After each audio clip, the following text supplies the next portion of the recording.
Imagine trying to weigh 5 kilograms against 300 meters. You can't do it. You're dealing with a clash of completely incompatible physical properties. To compare two things mathematically, they have to be the exact same kind of measurement, using the exact same units. Enter the ratio. It is a tool of comparison, written as a quantity A over a quantity B. We call that first term the antecedent, and the second term the consequent. There is a specific mechanic at work here. Ratios have no physical units. Because it is a division of identical units, if you divide 5 kilograms by 10 kilograms, those kg markers cancel each other out completely. By stripping away physical weight or length, ratios leave us with a pure, abstract numerical relationship. They let us look straight at the underlying mathematical structure. But raw relationships can be hard to judge. If you look at the ratios 3:4 and 5:6, simple visual inspection isn't enough to tell you which relationship is stronger, because their consequents, their denominators, are different. To solve this, we use the lowest common multiple method. Looking at this example, we convert the ratios into fractions. The lowest common multiple of 4 and 6 is 12. Multiply the numerators and denominators to match, and you can now directly compare 9/12 to 10/12. There is also a faster shortcut, cross-multiplication.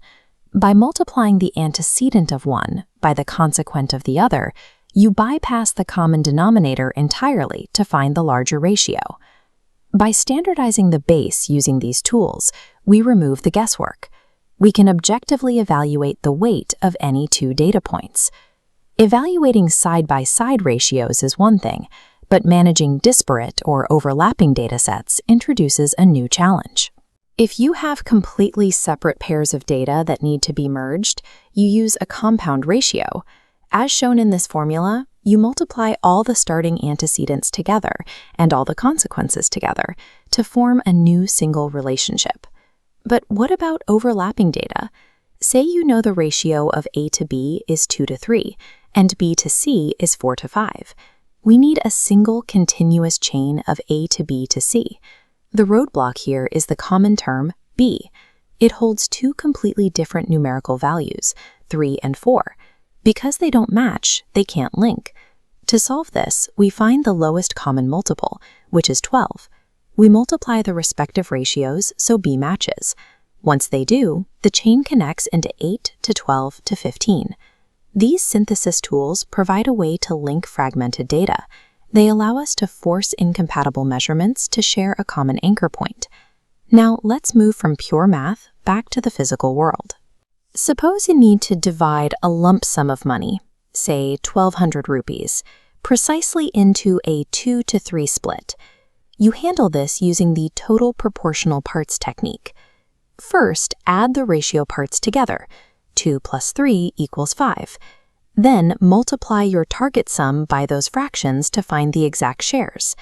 This logic scales seamlessly, like cutting a 90-meter roll of fabric into 3 pieces based on a 1-to-3-to-5 ratio. Finally, we have the multiplying factor. Ratios can also act as the mechanism for scaling an existing quantity up or down, expressed as the fraction B over A.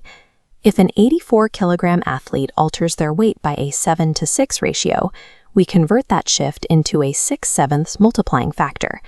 Run the math, and the new weight is precisely calculated at 72 kilograms.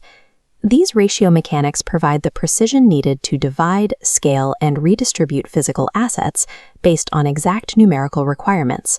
We started by erasing physical units to expose pure mathematical relationships.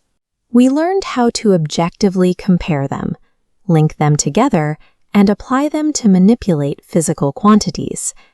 These tools form the exact basis of proportional logic.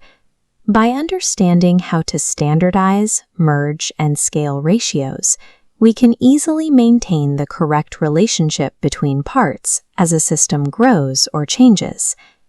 Mastering these 5 tools allows you to navigate complex data sets and specific physical requirements. ensuring the math behind the system remains accurate.